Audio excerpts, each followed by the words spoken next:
Hello everyone. If you're getting the Windows cannot be installed to this disk, the selected disk has an MBR partition table. On UEFI systems, Windows can only be installed to GPT disks.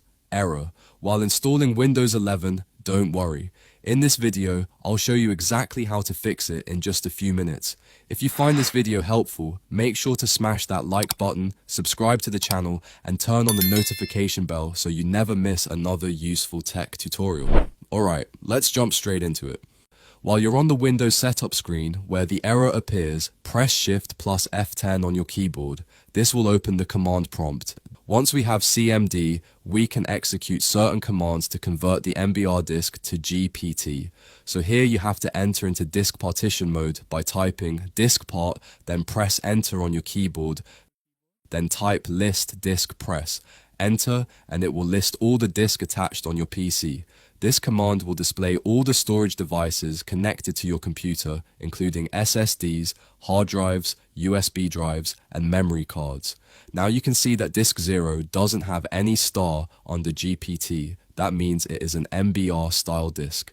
Any disk which has star on the GPT is a GPT disk. In case if you have more than one disk on your PC and you cannot find the target disk, then just look at the size of disk and then you can differentiate between the target disk and other disk on your PC.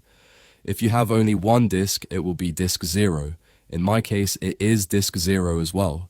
Now you have to select the target disk by typing select, then space disk number, which is 0 in this case. You can replace 0 with your own disk number if it's different. After selecting the correct disk, we need to clean it.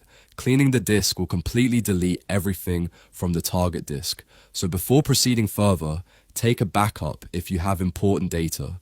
Now just type clean and press enter on your keyboard and it will delete everything from the disk. Once the cleaning process is complete, type convert, then space G, PT, and press enter. This converts your drive from MBR to GPT, making it compatible with Windows 11 installation. Now you can exit out back in the Windows setup window, click refresh if necessary, select the unallocated space on your drive, and click next. Windows 11 should now install without the MBR partition error. And that's it. Your installation issue should now be resolved. Thanks for watching, and I'll see you in the next video.